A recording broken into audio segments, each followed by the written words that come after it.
selama seseorang masih tetap bekerja, kemudian dibayarkan kembali kepada pegawai tersebut setelah pensiun.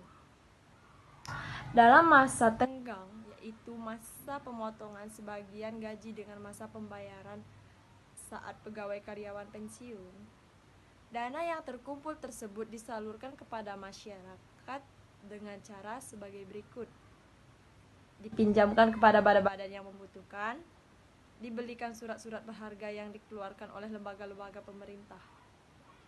Manfaat perusahaan dana pensiun. Yang pertama, bagi perekonomian nasional, dana. Assalamualaikum warahmatullahi wabarakatuh. Perkenalkan, nama saya Nadia Al-Syakila. Saya dari 10 IPA 8. Di sini saya akan membahas tentang perusahaan umum pengadaian perum pengadaian. Oke, dalam memberikan kreditnya, pengadaian tidak memperhatikan pengguna uang tersebut.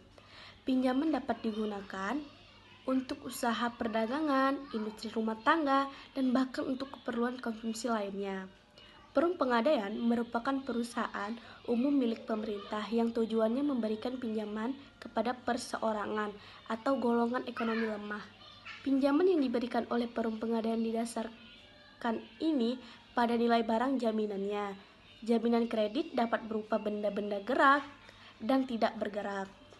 Selain itu, pengadaian juga bisa membantu masyarakat yang membutuhkan pinjaman dana dengan syarat memberikan barang berharga sebagai pinjamannya atau menyediakan jasa bagi masyarakat yang ingin menyimpan barang berharganya. Selanjutnya, kita beralih ke fungsi pengadaian. Sebagai pengelola penyaluran dan pinjaman yang berdasarkan atas dasar hukum gadai dengan cara yang mudah, cepat, dan aman untuk mengelola semua bentuk keuangan, pegawaian, perlengkapan, pendidikan, dan pelatihan. Untuk pengembangan dan pengawasan dalam sebuah pengelolaan pengadaian, selain itu, pengadaian juga terdapat tugas pokok. Pengadaian dalam tugas pokoknya yaitu menyalurkan uang pinjaman atas dasar hukum gadai dan usaha-usaha lainnya pun. Nah, berikut ini ada jenis dan pengadaiannya loh, yaitu 1. Pengadaian konvensional. Pengadaian konvensional ini merupakan salah satu jenis pengadaian yang memberikan pinjaman kepada para nasabah atas dasar hukum gadai. Terus, ada jenis banyak lainnya, salah satunya pengadaian syariah, tabungan emas, multi pembayaran, dan harum haji. Dan masih banyak yang lainnya. Oke, baik, sekian penjelasan dari saya. Mohon maaf kalau ada salah kata, lebih dan kurang saya mohon maaf. Sekali lagi, wabillahi taufiq wal hidayah. Wassalamualaikum warahmatullahi wabarakatuh. Assalamualaikum warahmatullahi wabarakatuh. Perkenalkan, nama saya Rangga Dwi Adrian dari kelas 10 IPA 8. Di sini saya akan membahas tentang asuransi. Apa sih asuransi itu? Asuransi merupakan perjanjian dua belah pihak antara perusahaan asuransi dan nasabah. Dalam asuransi itu disebut dengan pemegang polisi.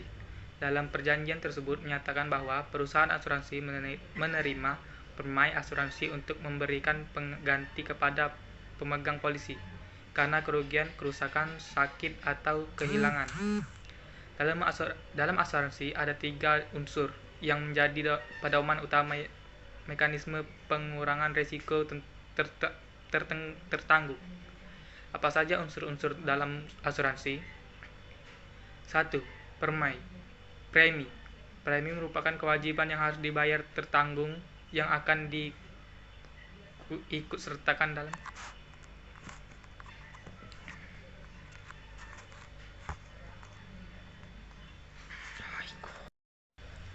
Assalamualaikum warahmatullahi wabarakatuh. Perkenalkan, nama saya Rangga Dwi Adrian dari kelas 10 IPA 8. Di sini saya akan membahas tentang asuransi. Apa sih asuransi itu? Asuransi merupakan perjanjian dua belah pihak antara perusahaan asuransi dan nasabah. Dalam asuransi itu disebut dengan pemegang polisi. Dalam perjanjian tersebut menyatakan bahwa perusahaan asuransi menerima premi asuransi untuk memberikan pengganti kepada pemegang polisi karena kerugian, kerusakan, sakit, atau kehilangan. Dalam asuransi, ada 3 unsur yang menjadi pedoman utama mekanisme pengurangan risiko tertanggung. Apa saja unsur-unsur dalam asuransi? 1. Premi. Premi merupakan kewajiban yang harus dibayar tertanggung yang akan diikutsertakan dalam asuransi kepada perusahaan asuransi. 2. Polisi asuransi. Polisi asuransi itu sendiri merupakan surat kontrak atau perjanjian yang dikeluarkan pihak asuransi kepada tertanggung. 3. Klaim. Klaim itu merupakan proses pengajuan untuk permintaan penggantian rugi dari kerugian yang dialami. Asuransi sendiri terbagi menjadi 4 bagian, yaitu yang pertama asuransi kesehatan, yang kedua asuransi jiwa, yang ketiga asuransi pendidikan, dan asuransi umum.